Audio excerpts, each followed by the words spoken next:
Akbar and ടീമിന് ഇന്ന് ലാലേട്ടൻ കൊടുത്ത ക്ലൂ അവർക്ക് ശരിക്കും മനസ്സിലായിട്ടുണ്ടോ? രണയ്ക്ക് മനസ്സിലായിട്ടുണ്ടോ? അവര് സമ്മതിക്കുന്നില്ല അവര് മോശമാക്കി യൂസ് ചെയ്യുന്നത്. നിങ്ങൾ കണ്ടോ? പക്ഷെ ഇനി ഇനി ഇതിൽ കൂടുതൽ എങ്ങനെയാണ് കൺവേ ചെയ്യുക? നേരിട്ട് പറഞ്ഞു കൊടുക്കാൻ പറ്റില്ലല്ലോ, അവർക്ക് ക്ലൂ ആയി കൊടുക്കാൻ പറ്റില്ല. നിങ്ങൾ മാറി കളിക്കൂ, ഒരാൾ ഒറ്റപ്പെടുന്നു. എല്ലാവരോടും ക്വസ്റ്റ്യൻ ചോദിച്ചപ്പോൾ മനസ്സിലായി കാണണം അനുമോൾക്ക് അവിടെ പുറത്ത് പോകുന്നതില് അനുമോൾ ഒറ്റയ്ക്ക് കളിക്കുന്നതും നിങ്ങൾ ഗ്യാങ് ആയിട്ട് കളിക്കുന്നതായിട്ടാണ് തോന്നുന്നതെന്നുള്ളത് മനസ്സിലായി കാണണം. അത് ഇനി അവർക്ക് മനസ്സിലായില്ലെങ്കിൽ, ഇനിയും ഗെയിം മാറ്റിയില്ലെങ്കിൽ ഈ ആഴ്ചയോടെ അവരുടെ ഗെയിം ഓവറാണ് കേട്ടോ. ഒരു രക്ഷയില്ല. പിന്നെ ഓരോരുത്തരും പുറത്തേക്ക് പോയുള്ളൂ. കാരണം അനുമോൾ അവിടെ പോസിറ്റീവും ഇവര് നെഗറ്റീവും ആയിക്കൊണ്ടിരിക്കും. അനുമോൾ അവിടെ ഇന്ന് പറയുന്നുണ്ട്, നമ്മുടെ ആതില നൂറയോട്, ആ ഗ്യാങ്ങിനോട് പറയുന്നുണ്ട്, ഞാൻ ബിഗ് ബോസിന് കണ്ടന്റ് കൊടുക്കുന്നുണ്ട്, ഞാൻ കണ്ടന്റ് കൊടുക്കുന്നുണ്ട് എന്ന് പുള്ളിക്കാരി പറയുന്നുണ്ട്. അത് പുള്ളിക്കാരുടെ കണ്ടന്റ് ആണ്, അതെനിക്ക് മനസ്സിലായി. ഞാൻ അതുപോലെ പറഞ്ഞത് അത് പുള്ളിക്കാരുടെ കണ്ടന്റ് ആണ്. പുള്ളിക്കാരി എങ്ങനെ അത് കൊടുക്കണം എന്ന് ആലോചിച്ചിരിക്കുമ്പോഴാണ് ഇങ്ങനത്തെ ഒരു ഒറ്റപ്പെടൽ സ്ട്രാറ്റജി കിട്ടിയപ്പോൾ അത് കയറി പിടിച്ച് കൊടുക്കുന്നതാണ്. അത്രയേ ഉള്ളൂ. ഇന്ന് പിന്നെ പുള്ളിക്കാരി പാവയായിട്ടിരുന്നിട്ടുണ്ട്. നമ്മുടെ ബിഗ് ബോസ് ഹൗസിലേക്ക് ഒരു പുതിയ കണ്ടസ്റ്റന്റ് കൂടെ ഉണ്ട്, പാവ. പുള്ളിക്കാരുടെ പാവ എനിക്ക് മനസ്സിലാവുന്നില്ല. ആക്ച്വലി പാവ കേസ് ഇത്രയേ ഉള്ളൂ. ഇന്നലെ ജയിലിൽ പോയപ്പം അവർക്കത് കൊണ്ടുപോകണ്ട എന്ന് പറഞ്ഞിട്ടുണ്ടായിരുന്നു. ആര്? നമ്മുടെ ശരത്ത് പറഞ്ഞു എന്നാണ് പറയുന്നത്. പക്ഷെ നമുക്ക് കണ്ടിട്ടില്ല.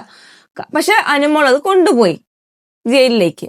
ഓക്കെ, അത്രേ ഉള്ളൂ. അപ്പൊ ആ പ്രശ്നത്തിന്റെ പേരിലാണ് അവർക്ക് അത് എക്സ്കലേറ്റ് ചെയ്യേണ്ട ഒരാവശ്യം ഉണ്ടായിരുന്നില്ല. പിന്നെ വന്നത് എല്ലാ കണ്ടന്റും ഈ ഗ്രൂപ്പ്, അതായത് അക്ബറും ശരത്തും ആര്യനൊക്കെ എഗെയിൻസ്റ്റ് ആയിട്ടാണ് കാണിച്ചിരിക്കുന്നത്.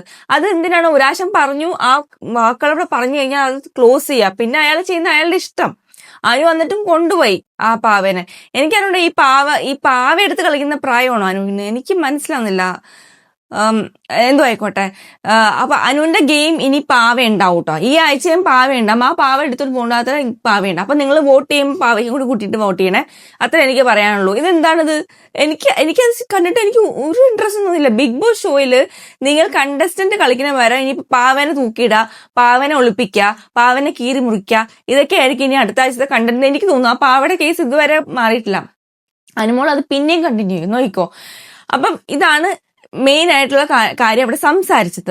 പക്ഷെ ഒരു കാര്യമുണ്ട്, എനിക്ക് ഒരു കാര്യം പറയാൻ. ഈ ഒറ്റപ്പെടൽ സ്ട്രാറ്റജി അനു മാത്രം പറയുന്നത് ഇന്ന് കറക്റ്റായിട്ട് മനസ്സിലായി. അനു മാത്രമാണ് ശരത്തിന് അഗെയിൻസ്റ്റ് സംസാരിക്കുന്നത് അവിടെ.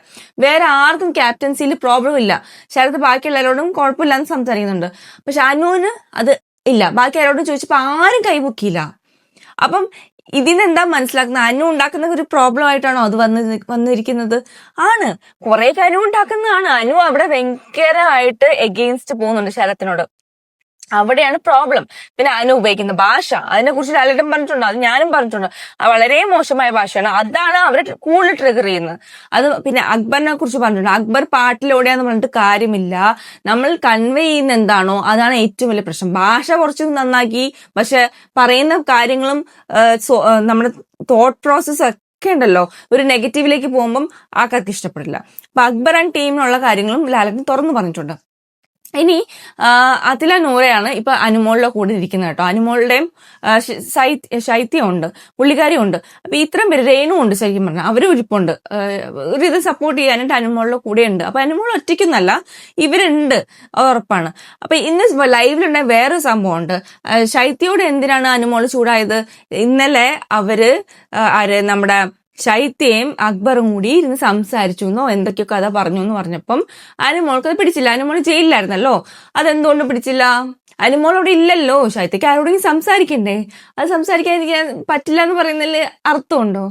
ഞാൻ ശൈത്യയുടെ ഒരു കാര്യമേ പറഞ്ഞിട്ടുള്ളൂ. ശൈത്യ നിവിനെയോ മറ്റു ടീമിനെയൊക്കെ ഓവറായിട്ട് കാണിക്കുമ്പം എനിക്കത് വിശ്വസിക്കാൻ പറ്റാറില്ല. കാരണം അത്ര അറ്റാച്ച്മെന്റ് അവരായിട്ടില്ല. പക്ഷെ അവരെ എന്തോ കണ്ടന്റ് കൊടുക്കാൻ വേണ്ടി അല്ലെങ്കിൽ ക്യാമറയെ കാണിക്കാൻ വേണ്ടി കാണിക്കുന്ന പോലെ എനിക്ക് തോന്നിയപ്പോഴാണ് ഞാനത് പറഞ്ഞിട്ടുള്ളത്.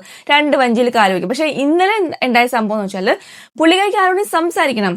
ആ സംസാരിക്കാൻ പോയി ഇരുന്ന സമയത്ത് അനു അവിടെ ഇല്ല, അനു ജയിലിലാണ്. ആ സന്ദർഭത്തിലാണ് പുള്ളിക്കാരി സംസാരിക്കാൻ പോയത്. പക്ഷെ പുള്ളിക്കാരി കുറ്റമൊന്നും പറഞ്ഞിട്ടില്ല. അനുവിന്റെ കുറ്റം പറയുക അങ്ങനത്തെ കാര്യമൊന്നുമില്ല. അവരെന്തോ കഥയൊക്കെ ഇങ്ങനെ ഗോസ്റ്റ് സ്റ്റോറി എന്തൊക്കെയോ പറഞ്ഞുകൊണ്ടിരിക്കുന്ന സമയം ആയിരുന്നു അത്. അനുവിനോട് പറഞ്ഞതും അനു പിന്നെ ദേഷ്യത്തിലാണ് അത് സംസാരിക്കുന്നത്. അത് തെറ്റാണ്. അത് ശൈത്യക്ക് ഇനി വേറെ ആരോടും സംസാരിക്കാൻ പാടില്ലേ? അനു ചെയ്യുന്ന പോലെ തന്നെ ശൈത്യം ചെയ്യണോ? അത് അങ്ങനെ ആവണമെന്നില്ലല്ലോ. രണ്ടുപേരും ഗെയിം വേറെ ആയിരിക്കില്ലേ? അപ്പൊ അനുവിന്റെ ഗെയിം ഇതാണെങ്കിൽ ശൈത്യയുടെ ഗെയിം വേറെയാണ്, അത്രേ ഉള്ളൂ. അപ്പൊ അനു അത് പറഞ്ഞത് തെറ്റാന്ന് എനിക്ക് തോന്നുന്നു. അത് ആരും അതിലേക്ക് പറയുന്നുണ്ടായിരുന്നു, അത് ചെയ്യേണ്ട ആവശ്യമില്ല, ജസ്റ്റ് പൊസസീവ്നെസ് ആണ് അവിടെ കാണിച്ചതെന്നാണ് എനിക്കും തോന്നിയത് ശരിക്കും പറഞ്ഞാൽ, അല്ലെങ്കിൽ എന്തോ ഒരു സംഭവം അത്ര തന്നെ. അപ്പൊ ഇതാണ് അനുവിന്റെ ഏറ്റവും വലിയ പ്രശ്നം അവിടെ ഉണ്ടായിരുന്നത്. പിന്നെ പാവ കേസ് ആര്യൻ വേണ്ടാത്ത, നമ്മൾ ഇപ്പൊ ക്യാപ്റ്റന് പറയാം പാവയെ കൊണ്ടുപോകാൻ പാടില്ല എന്നും ഒക്കെ പറയാം, പക്ഷെ ക്യാപ്റ്റൻ പോയി ശരത്ത് പോയാൽ വലിച്ചെറിയാനൊന്നും പോകണ്ട ഒരു കാര്യമില്ല. ഒരു പ്രാവശ്യം പറയാലോ, 1 or 2 പ്രാവശ്യം അത് പറയാം. ഇപ്പൊ ബിഗ് ബോസ് ഇടുമെന്ന് അറിയാത്തോണ്ട് 1 or 2 പ്രാവശ്യം പറഞ്ഞോളൂ, അങ്ങനെയെങ്കിലും അത് കണ്ടന്റ് ആയിട്ട് വരട്ടെ എന്ന് വിചാരിച്ചിട്ട് പറയാം. പക്ഷെ പറഞ്ഞു കഴിഞ്ഞ ശേഷം അനുമോള് ചെയ്യുന്നുണ്ടെങ്കിൽ അത് ചെയ്തോട്ടെ. അതിന് പകരം ബാക്കി എല്ലാരും പോയി അവിടെ പാവനെ പിച്ചി ചീന്ത, ഒളിച്ചു വെക്ക, അവിടെ എറിയ, അതിന്റെ ഒന്നും ആവശ്യമില്ല. അതുകൊണ്ട് എന്താ ഉണ്ടാവുന്നറിയോ, നിങ്ങളാണ് നെക്സ്റ്റ് അത്. ഇന്ന് ആരും ചെയ്ത ഒരു പ്രവൃത്തി ഉണ്ടല്ലോ, പോയി പാവനെ തൂക്കിയിടുക, എന്ത് നെഗറ്റീവ് ആയിട്ടാണ് അത് വന്നത്? എല്ലാരും ചിരിക്കുന്നു, ഒരാൾ വിഷമിക്കുന്നു, അങ്ങനെ വരുള്ളൂ. കാണുന്ന ആൾക്കാര്, കുറെ പ്രേക്ഷകർക്ക് അത് ഭയങ്കരമായിട്ട് ഫീൽ ചെയ്യും. അപ്പം എന്റെ അഭിപ്രായത്തില് ഇങ്ങനെ ചെയ്യാതിരിക്കുക. ആര്യന്റെ തലയിലേക്ക് അത് കയറിയിട്ടുണ്ടോ എന്ന് എനിക്ക് നല്ല ഡൗട്ട് ഉണ്ട്. ലാലേട്ടൻ കുറെ സംസാരിക്കേണ്ടി വന്നു ആര്യന് കുറച്ചെങ്കിലും മനസ്സിലാക്കാൻ വേണ്ടിയിട്ട്. എന്നിട്ടും മനസ്സിലായില്ല. ഷാനവാസിനോട് പിന്നെ എന്തൊക്കെയോ പറയുന്നുണ്ടായിരുന്നു. പുള്ളിക്കാരൻ ഒട്ടുമേ ഒരു എന്താ പറയാ ശ്രദ്ധയില്ലാതെ ഇരിക്കുന്ന പോലെ എനിക്ക് തോന്നാറുണ്ട് കേട്ടോ പലപ്പോഴും. പുള്ളിക്കാരന്റെ അതങ്ങനെ ആയിരിക്കും, ആ കുട്ടിക്ക് അങ്ങനെ ഉണ്ടാവാം. പക്ഷെ ബിഗ് ബോസ് ഹൗസിൽ അങ്ങനെ കുറെ കാര്യം ചെയ്യുമ്പം ആൾക്കാർക്ക് ദേഷ്യം വരും. അപ്പൊ ഇന്നും ആര്യന് അത് മനസ്സിലായിട്ടോ എന്ന് എനിക്ക് സംശയം. അടുത്ത ആഴ്ചത്തെ ആര്യന്റെ ഗെയിം എന്തെങ്കിലും ചേഞ്ച് വന്നാ പറയാൻ മനസ്സിലായിരുന്നു, ഇല്ലെങ്കിൽ അതും കഴിഞ്ഞു. ഇനി ജിസലിന്റെ കാര്യം പറയാം. ജിസലിന് ഇന്ന് പെട്ടിയൊക്കെ തിരിച്ചു കിട്ടിയല്ലോ. അനുമോളും ജിസലായിട്ട് കൈയൊക്കെ കൊടുത്തു, ഷേക്കാൻ കൊടുത്തു, വളരെ നല്ലത്. അത് തീരട്ടെ. ഇനിയും ലിപ്സ്റ്റിക്കിനെ പുറകെ പോകണ്ടല്ലോ. ഭാഗ്യത്തിന് എല്ലാവർക്കും ഇതൊക്കെ കിട്ടിയോണ്ട് ഇനിയിപ്പോ ലിപ്സ്റ്റിക്കിനെ പുറകെ അനുമോളും പോകത്തില്ല. ബിഗ് ബോസിന്റെ പ്രശ്നങ്ങളൊന്നുമില്ല, റൂൾ ബ്രേക്ക് ഒന്നുമില്ല. അപ്പൊ അതങ്ങനെ പോകുന്നു വിചാരിക്കുക. ഇനി ജയിലിലേക്കും അനുമോളും ജിസലും പോകുന്നുണ്ടല്ലോ. അവർ പോയിട്ട് എന്താണ് അവരെ കണ്ടന്റ് ഉണ്ടാക്കാന്ന് ഇനി അടുത്ത് നോക്കാം. 1 മണിക്കൂർ 2 മണിക്കൂർ ഇരിക്കണം. അവിടെ സോൾവ് ആവാം, അല്ലെങ്കിൽ നല്ലൊരു അടിയിൽ തുടങ്ങാം. പിന്നെയും അത് പറയാൻ പറ്റില്ല. പക്ഷെ ഇവർക്ക് രണ്ടുപേർക്കും അങ്ങോട്ടും ഇങ്ങോട്ടുമാണ് എതിരാളിയായിട്ട് നിന്നാലേ കണ്ടന്റ് ഉണ്ടാക്കാൻ പറ്റുള്ളൂ. കുറച്ചൊക്കെ അനുമോൾ ആദ്യം ശ്രമിച്ചിരുന്ന അതാണ്. ജിസലിനും ഇപ്പം ശരിക്കും പറഞ്ഞാൽ കണ്ടന്റ് ഉണ്ടാക്കുന്ന ഇവിടെ വെച്ചിട്ടുണ്ട്, ശ്രദ്ധിച്ചിട്ടുണ്ടെങ്കിൽ അറിയാം. ജിസലിന്റെ കണ്ടന്റും അനുമോളും ആ ഒരു സംഭവമായിട്ടാണ് ഉണ്ടാവുക. അപ്പൊ ഇനി അത് സോൾവ് ചെയ്ത് ഇനി ജിസലിനെ പുതിയ കണ്ടന്റ് കണ്ടുപിടിക്കണം. അത് എവിടെ നിന്ന് കണ്ടുപിടിക്കുന്നത് എനിക്കറിയില്ല കേട്ടോ. ആരുടെ അഗേൻസ്റ്റ് കളിക്കും ജിസല്? അവിടെ എല്ലാവരും ഫ്രണ്ട്സ് ആയിട്ട് വെച്ചിരിക്കുവാണ്. പിന്നെ ആരുടെയും അഗേൻസ്റ്റ് കളിക്കുന്നത്, അനീഷ് ആണെങ്കിൽ ഇപ്പൊ കളിക്കണമില്ല. അപ്പൊ പിന്നെ ആരുടെ അഗേൻസ്റ്റ് കളിക്കും ജിസല്? ഞാൻ അത് ആലോചിക്കുന്നത്. അപ്പൊ എന്താ ആയിക്കോട്ടെ. അനുമോള് ഇനി അടുത്ത ആഴ്ച അനുമോളുടെ ഗെയിം മാറ്റുമെന്ന് നമുക്ക് നോക്കാം. അനുമോളോട് എക്സ്പ്ലിസിറ്റ്ലി പറയുന്നുണ്ട്, എസ്പെഷ്യലി രാത്രിയോട് നൂറോടൊക്കെ അല്ലെ, ഞാൻ കണ്ടന്റ് കൊടുക്കുന്നുണ്ട്, ഞാൻ പൈസ വാങ്ങിക്കുന്നുണ്ടെങ്കിൽ കണ്ടന്റ് കൊടുക്കുന്നുണ്ടെന്ന് പറഞ്ഞിട്ടുണ്ട്. അപ്പൊ നമുക്ക് നോക്കാം പുള്ളിക്കാരിക്ക് ഇതിന് ഹിന്റ് കിട്ടിയിട്ടുണ്ടോ, ബിഗ് ബോസിന് ഇഷ്ടമില്ല എന്നുള്ള ഹിന്റാണോ, അല്ലെങ്കിൽ ഒരുവിധ പുള്ളിക്കാരിക്ക് മനസ്സിലായി പുള്ളിക്കാരിക്ക് ചെറിയതായിട്ടൊരു ഫോൾ ബാക്ക് ആവുന്നുണ്ടോന്ന്. പക്ഷെ പുള്ളിക്കാരിക്ക് അറിയില്ല, പുറത്ത് ആൾക്കാർക്ക് അത്ര ഫോൾ ബാക്ക് ഒന്നും ഇല്ല, അതെനിക്കറിയാം. പക്ഷെ പുള്ളിക്കാരി ഗെയിം മാറ്റി കളിച്ചാൽ നല്ലത്. പിന്നെ ആ പാവയെ കൊണ്ട് ഇനി വന്ന് വെറുപ്പിക്കരുത്. എനിക്ക് അത്രയേ ഉള്ളൂ പറയാൻ. പ്ലീസ്, മനുഷ്യനെ ഒരു എന്താ പറയാ, നമുക്ക് ഒരു പ്രാവശ്യം 2 പ്രാവശ്യം ഒരുപാടാവരുത്. എന്താണിത്? ഒരു 13 വയസ്സായിരിക്കും, എത്ര ഉണ്ടാവില്ലല്ലോ. എന്തിന് ഞാൻ ഈ കാര്യം ഞാൻ പറയാം. ഈ കാര്യത്തിൽ റേണ ഫാത്തിമനെ എനിക്ക് അപ്രീഷിയേറ്റ് ചെയ്തേ പറ്റുള്ളൂ. അത്ര മെച്ചൂരിറ്റി ആ കുട്ടി കാണിക്കുന്നുണ്ട്. കുറെ മോശമായ ഭാഷ ഉപയോഗിക്കുന്ന കാര്യമല്ല ഞാൻ പറയുന്നത്. അറ്റ്ലീസ്റ്റ് ഈ പാവയെ കൊണ്ടടിക്കുക, ഇങ്ങനെ വരാത്ത ലാലേട്ടനോട് സംസാരിക്കുമ്പോൾ കരയുന്ന എന്തിനാണ്? സംസാരിച്ചൂടെ? എല്ലാത്തിനും കരഞ്ഞ് കാര്യം സാധിക്കുന്ന ഒരു നല്ലൊരു ലക്ഷണമല്ല അത്. നമ്മൾ അങ്ങനെയല്ല വേണ്ടത്. അത് നല്ലൊരു എക്സാമ്പിൾ ആയിട്ട് എനിക്ക് തോന്നുന്നില്ല. അത് അനു മാറ്റണം.